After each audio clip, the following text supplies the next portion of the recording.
In our first video, Trump-Russia collusion allegations, we referenced two articles reporting claims that the leaks of Democrat documents and emails were carried out by Russia for the benefit of Trump. In July of 2016, Clinton campaign manager says the leak of Democratic National Committee's emails were an effort from the Russians to help Republican presidential nominee Donald Trump. And in October, Hillary Clinton's campaign chairman claims Russian intelligence officials intent on swaying the election to Donald Trump had been responsible for the illegal breach into his email account. Let's take a look at the timeline of the leaks. On June 12, 2016, The Guardian reports an interview of ITV's Peston on Sunday with Julian Assange, the founder of WikiLeaks, who says his organization is preparing to publish more emails Hillary Clinton sent and received while US Secretary of State.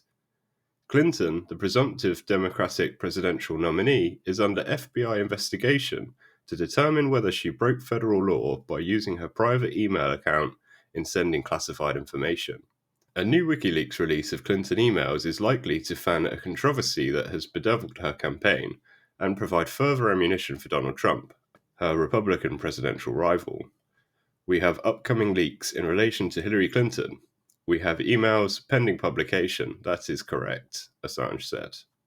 2 days later, on June 14th, the Washington Post reports the Democratic National Committee's computer network has been hacked by the Russian government, according to DNC and security officials responding to the breach, including email and chat traffic. The Kremlin spokesman completely ruled out the possibility of Russian government involvement in response to the claim. Committee officials and experts said hackers have had access to the network for about a year and were expelled over the weekend. According to the DNC, no financial, donor, or personal information appears to have been accessed or taken. The intrusion shows Russia's interest in the US political system and its desire to understand a potential future president, similar to US spies' activities regarding foreign candidates and leaders, with the depth of penetration reflecting the skill and determination of the United States' top cyber adversary, Russia. We're perceived as an adversary of Russia, according to Sean Henry, the president of CrowdStrike, a cyber firm hired by the DNC to handle the breach. Their job when they wake up every day is to gather intelligence against the policies, practices, and strategies of the US government. There is a variety of ways. Hacking is one of the more valuable because it gives you a treasure trove of information, he says. Russian President Vladimir Putin has spoken favorably about Trump, who has called for better relations with Russia and expressed skepticism about NATO. According to Robert Dietz, former senior counselor to the CIA director and former general counsel at the National Security Agency, the purpose of such intelligence is to understand the target's proclivities. Trump's foreign investments, for example, would be relevant to understanding how he would deal with countries where he has those investments. In short, this sort of intelligence could be used by Russia, for example, to indicate where it can get away with foreign adventurism, he said. The DNC's chairwoman, Representative Devi Wasserman-Schultz, is quoted, "When we discovered the intrusion, we treated this like the serious incident it is, and reached out to CrowdStrike immediately. Our team moved as quickly as possible to kick out the intruders and secure our network." Clinton called the intrusion troubling, adding cybersecurity is an issue she will be absolutely focused on if she becomes president. Whether it's Russia or China, Iran or North Korea, more and more countries are using hacking to steal our information to use to their advantage. The hack was identified by the DNC's information technology team, noticing unusual network activity, with Chief Executive Amy Dacey receiving a call from her operations chief in late April. That evening, Dacey spoke with a DNC lawyer who is a partner with Perkins Coie in Washington and former federal prosecutor Michael Sussman. Soon after, Sussman called the CrowdStrike president, whom he has known for many years. CrowdStrike then installed software on the DNC's computers to analyze who gained access, when, and how, identifying two separate hacker groups working for the Russian government, according to Dmitry Alperovich, CrowdStrike co-founder and chief technology officer, having analyzed other breaches by the group over the previous 2 years. The first group, dubbed Cozy Bear by CrowdStrike, had gained access late summer, monitoring the DNC's email and chat traffic. The second, dubbed Fancy Bear, gained access in late April targeting opposition research files, which set off the alarm, according to Alprovich. The hackers had access to all research staff computers, stealing 2 files. CrowdStrike suspects the hackers gained access by spear phishing, targeting employees with emails appearing legitimate from a colleague or trusted mail address, but containing links or attachments that, when clicked, deploy malicious software, enabling a hacker to gain access to a computer. But we don't have hard evidence, Alprovich says.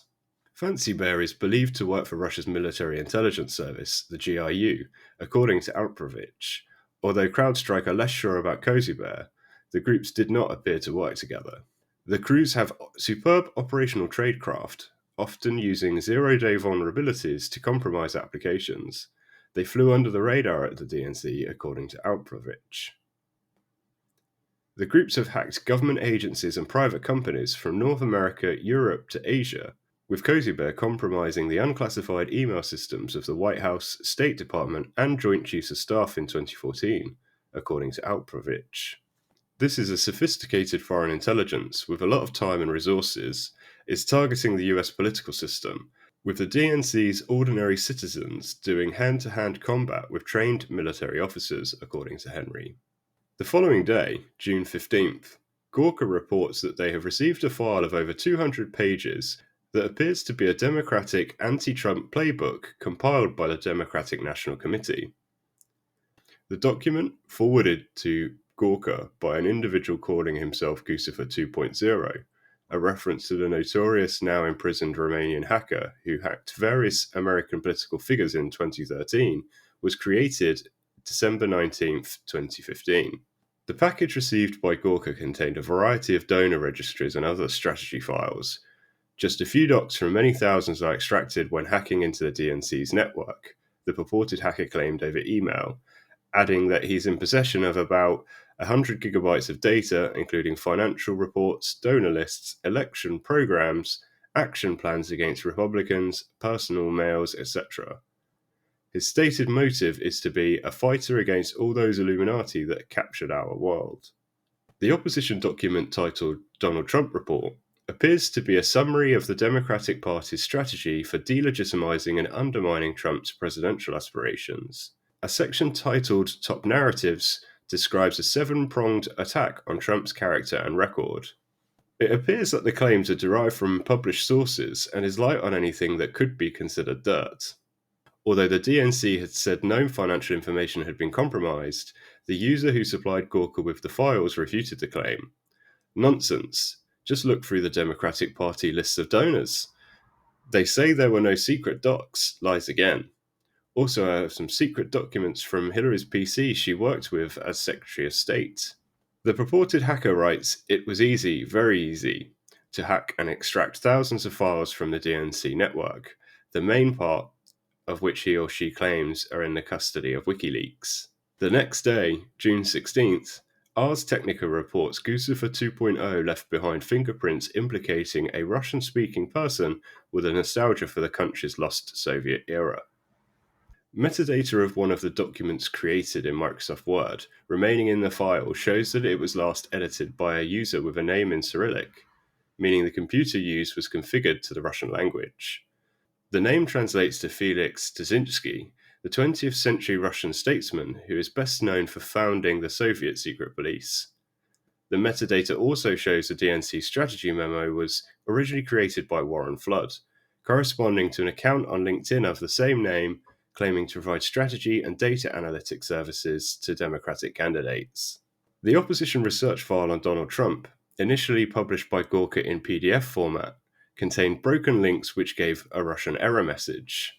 This would make sense if the leaker had converted the file to PDF on a machine configured in the Russian language.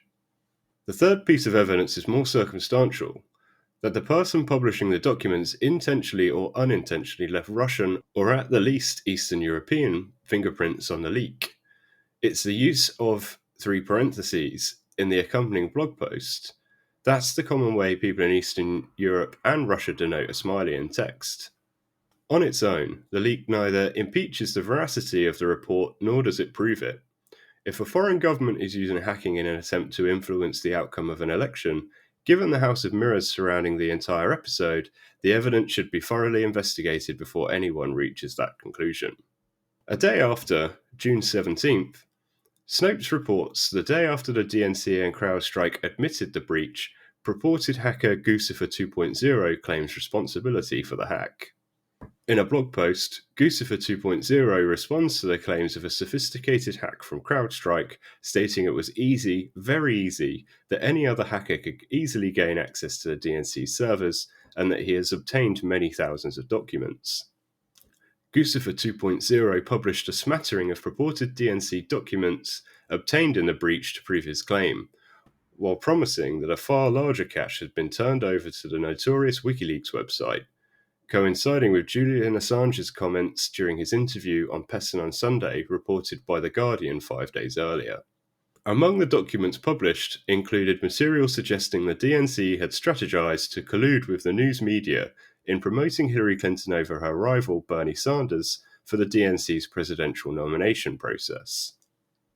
New York Daily News columnist Sean King called the documents disturbing, if authentic, quoting on the strategies outlined to position Clinton for the general election to use specific hits to muddy the water around ethics, transparency, and campaign finance attacks on HRC.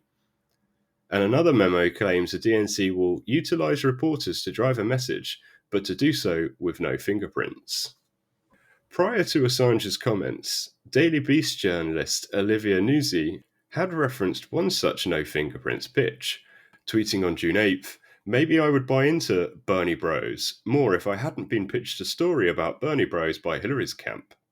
Jordan Chariton of the Young Turks pursued the DNC for a denial of the document's authenticity, receiving what at first he described as a vague response and no other comment. Since the leak, the only update has been the claim of the hacker, known as Guccifer 2.0. The DNC has declined to comment on the authenticity, and no one has definitively identified any parties responsible for the hack. On June 21st, Mother Jones reports that Guccifer 2.0 has released a new trove of documents, apparently pilfered from the Democratic National Committee. The files relating to Hillary Clinton's presidential bid, including opposition research documents and talking points concerning Clinton controversies, ranging from the 2012 Benghazi attack to the FBI's investigation into her use of a private email server. The 261 new documents were released in a post on Guccifer's webpage titled "Dossier on Hillary Clinton" from DNC. Neither the DNC nor Clinton campaign responded to a request for comment.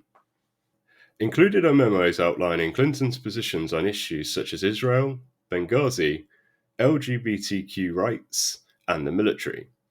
Also included is an opposition research file on the author of a book that claims to detail how Hillary and Bill Clinton used the Clinton Foundation to net hundreds of millions of dollars from foreign governments in exchange for favorable treatments by the State Department under Hillary Clinton.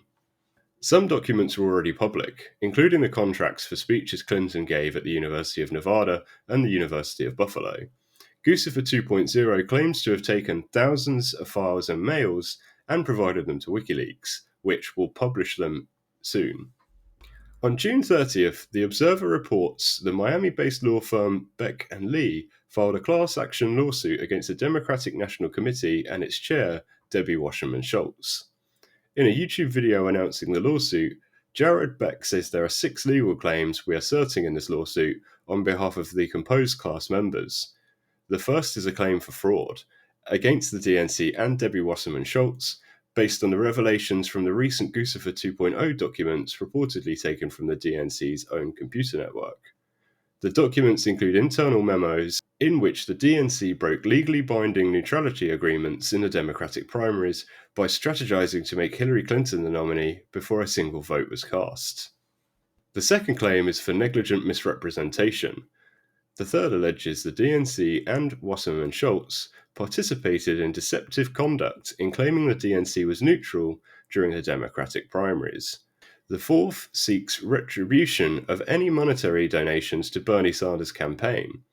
The fifth claim alleges the DNC broke its fiduciary responsibilities during the Democratic primaries to members of the Democratic Party by not holding a fair election process. The final claim is for negligence on behalf of the DNC for not protecting donor information as hackers broke into DNC networks, potentially compromising their personal information. This lawsuit is our effort as attorneys to give a voice in the political system to all those who have been defrauded by the conduct of the DNC in supporting and promoting Hillary Clinton's candidacy in violation of its own charter, which requires it to be neutral, added attorney Jeff Beck. The class of representatives in the class action suit is currently in the thousands and continuing to grow, as any donor to Bernie Sanders' campaign is eligible to join. Prior to the first state to hold an election in the primaries, over 400 superdelegates formally supported Clinton, with her 2008 campaign co-chair, Wasserman Schultz, doing everything she could behind closed doors to ensure the 2016 primaries were not Democratic, but rather a coronation for Clinton. It is clearly the case that, when given the truth serum, Debbie Wasserman Schultz vastly prefers Hillary Clinton to be the nominee, obviously, and to the extent that there are things that can be done institutionally and marginally to facilitate that outcome, they are being done, said MSNBC host Chris Hayes in May. DNC Vice Chair Donna Brazile revealed in an interview with ABC News in 2013, if Hillary Clinton gets in the race, there will be a coronation of her. The DNC's overtly fraudulent conduct and disregard for democracy has incited calls for Wasserman Schultz to resign. Had the DNC not colluded with the Clinton campaign to shield her from exposure, Clinton's fate would likely have been similar to that of Republican presidential candidate Jeb Bush, who fell from grace in a broad pool after once being presumed to come out on top as a Republican Party's presidential nominee. The field was cleared to ensure Clinton could coast through the primaries, with the DNC also rescinding a ban on donations from lobbyists and super PACs by organising a joint fundraising committee with a Clinton campaign called the Hillary Victory Fund. According to a report by Politico in April 2016, the Hillary Victory Fund laundered money to the Clinton campaign under the pretense of funding down-ticket Democrats. Hillary Clinton was touted by the Democratic Party, who said it was her turn for the presidency, rather than leaving the decision to voters. On July 11th, NBC Washington reports that a 27-year-old Democratic National Committee staffer was shot and killed early Sunday in northwest Washington, D.C. According to police and his family, Seth Conrad Rich died after he was shot multiple times. Rich's mother, Mary Rich, says the family was told by police that her son may have been the victim of an attempted robbery, and that Seth was on the phone to his girlfriend when she heard noise at his end of the line, with Rich telling his girlfriend not to worry about it. There had been a struggle. His hands were bruised, his knees were bruised, his face is bruised, and yet he had 2 shots to his back. And yet they never took anything, she said. They took his life for literally no reason. They didn't finish robbing him, they just took his life. According to police, Rich lived in the neighborhood, and officers patrolling the area heard shots about 4:20 a.m. I heard 2 sharp gunshots, very quickly. I looked at the clock and it was 4:19, neighbor Mark Mueller said. Police found Rich suffering from multiple gunshot wounds, who later died in hospital. There are no known witnesses. Police are searching the area for surveillance video footage. According to his father, Rich worked for the Democratic National Committee and previously worked on Democrats' campaigns, according to his LinkedIn, writing, "I have an enormous interest in public service and working towards making the world a better place." DNC Chair Debbie Wasserman Schultz issued a statement on Monday mourning the death of Rich, who worked as a voter expansion data director, describing him as a dedicated, selfless public servant who worked tirelessly to protect the most sacred right we share as Americans, the right to vote. Hillary Clinton spoke about Rich amid remarks in New Hampshire on gun violence, saying, "Just this past Sunday, a young man, Seth Rich, who worked for the Democratic National Committee to expand voting rights, was shot and killed in his neighborhood in Washington. He was just 27 years old." According to police data, the homicide rate is down in the district, with 7 people being killed this year, compared with 15 for the same period last year. However, robberies are up. On July 22nd, The Observer reports on WikiLeaks' release of 20,000 DNC emails from January 2015 to May 2016, in the run-up to the Democratic National Convention beginning July 25th. including discussions on how to deal with Bernie Sanders' popularity as a challenge to Clinton's candidacy, showing the DNC worked against him in his campaign to ensure Clinton received the nomination. In an email from DNC Deputy Communications Director to several DNC staffers, he cites two articles showing Sanders' lead in Rhode Island and the limited number of polling locations in the state, saying, "If she outperforms this polling, the Bernie camp will go nuts and allege misconduct. They'll probably complain regardless, actually." In another email, DNC Deputy Communications Director Mark Paustenbach wrote to DNC Communications Director Louis Miranda in response to backlash over DNC Chair Debbie Wasserman Schultz shutting off the Sanders campaign's access to voter database files, wondering if there's a good Bernie narrative for a story, which is that Bernie never ever had his act together and that his campaign was a mess.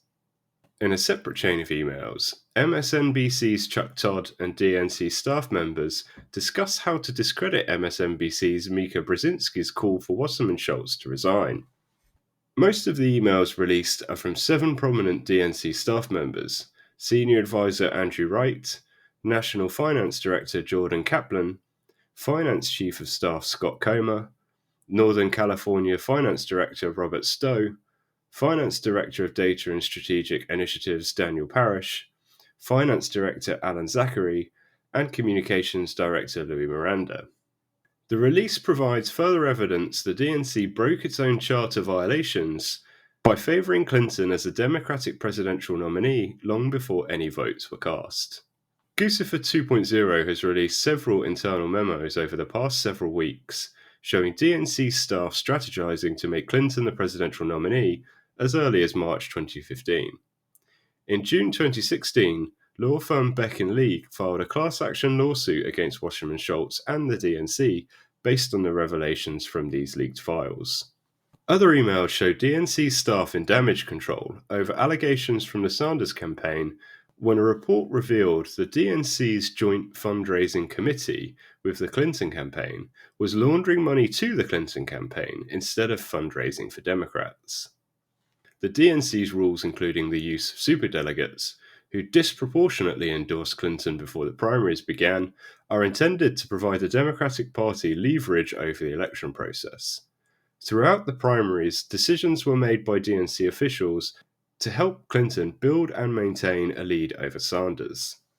2 days later, July 24th, NBC News reports that Debbie Wasserman Schultz has been ousted as chairwoman of the Democratic National Committee on the eve of the party's convention, following a chairmanship marked by controversy that was pushed by revelations from leaked internal emails.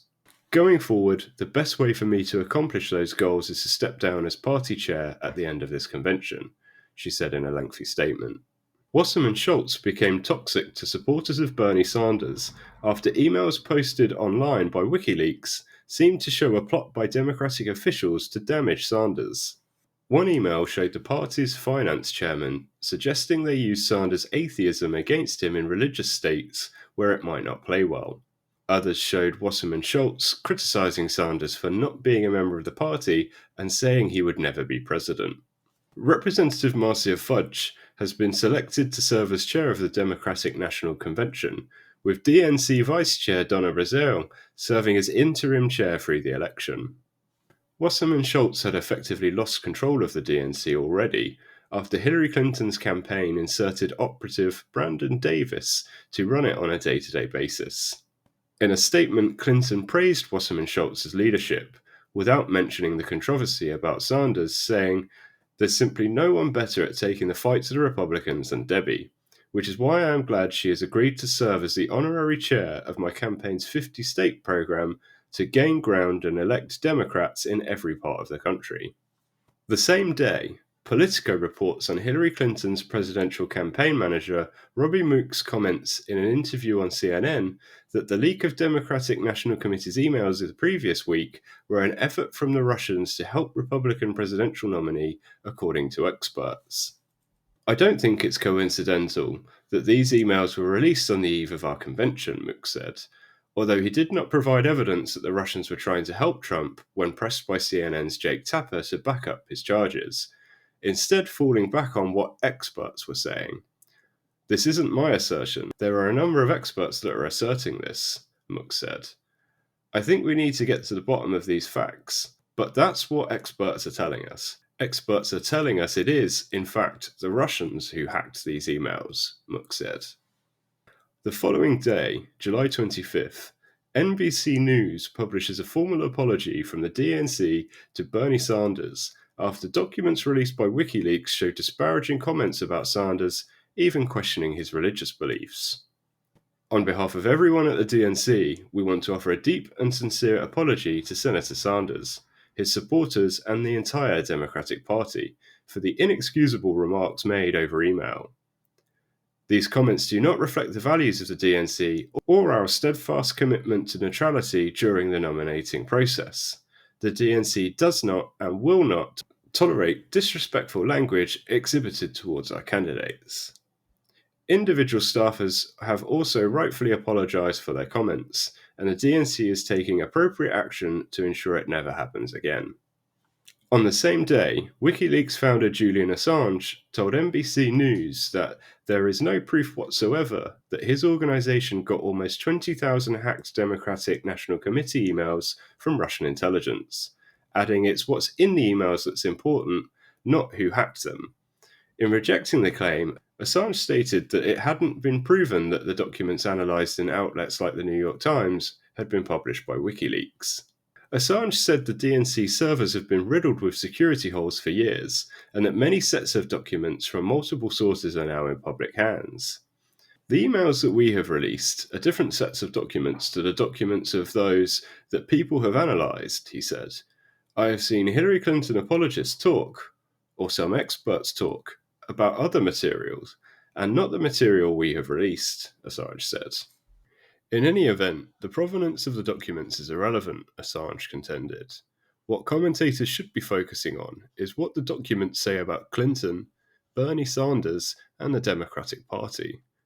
The real story is what these emails contain, and they show collusion at the very top of the Democratic Party to derail Sanders' campaign, he said.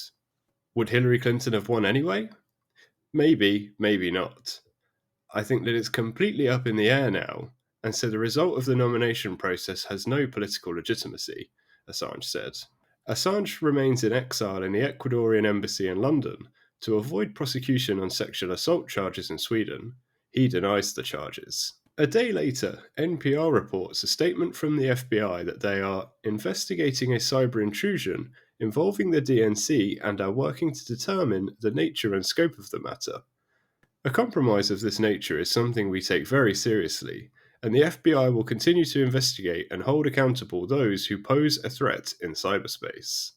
On October the 7th, CNN reports that the Obama administration has said it was confident that Russia was behind the recent hackings of emails about upcoming US elections in an attempt to interfere with the process. "We believe, based on the scope and sensitivity of these efforts, that only Russia's senior-most officials could have authorized these activities," the Department of Homeland Security and Office of the Director of National Intelligence said in a joint statement. The same day, WikiLeaks posted more than 2,000 hacked emails from Hillary Clinton's campaign chairman, John Podesta, just hours after US officials accused Russia of a coordinated hacking campaign aimed at altering November's elections. Podesta has not yet commented on the release of his emails, but said, "The world now knows, beyond a shadow of any doubt, that the hack of the Democratic National Committee was carried out by the Russian government in a clear attempt to interfere with the integrity of our elections. The only remaining question is why Donald Trump continues to make apologies for the Russians." On October 11th, the New York Times reports on comments from Hillary Clinton's campaign chairman, John Podesta, following the release by WikiLeaks of thousands of his emails, claiming Russian intelligence officials, intent on swaying the election to Donald Trump, had been responsible for the illegal breach into his email account. On October 20th, CBS News reports cybersecurity experts confirmed that the Gmail account of Clinton campaign chair John Podesta was infiltrated by the same Russian hackers who targeted other Democratic groups. Cybersecurity firm SecureWorks said it had determined that Podesta unwittingly entered his credentials on a fake Google login page, set up by Fancy Bear, a notorious group of Russian-linked hackers. In a statement, the Clinton campaign said, "There is no longer any doubt that Putin is trying to help Donald Trump by weaponizing WikiLeaks." WikiLeaks has released 23,000 Podesta emails, claiming it has 27,000 more. On November 3rd, Politico reports Julian Assange is denying that the Russian government is a source of WikiLeaks' trove of hacked emails from John Podesta, Hillary Clinton's campaign chairman, that have produced embarrassing and potentially damaging messages about the Democratic nominee, stating, "The Clinton camp has been able to project a neo-McCarthyist hysteria that Russia is responsible for everything. Hillary Clinton has stated multiple times, falsely, that 17 US intelligence agencies had assessed that Russia was the source of our publications. That's false. We can say that the Russian government is not the source." US officials have not formally blamed Russia for the hack of Podesta's emails. However, the Clinton campaign has explicitly accused the Kremlin of being behind that attack, whilst refusing to verify the authenticity of the emails. On December 9th, the Washington Post reports that the CIA has concluded that Russia intervened in the 2016 election to help Trump win the presidency, rather than just to undermine confidence in the US electoral system, according to officials briefed on the matter. According to US officials, intelligence agencies have identified individuals with connections to the Russian government who provided WikiLeaks with the Democratic National Committee's hacked emails. It is the assessment of the intelligence community that Russia's goal here was to favour one candidate over the other, to help Trump get elected. See a list of all sources referenced in this video below. Follow along as we continue to investigate the claims. Thank you for watching.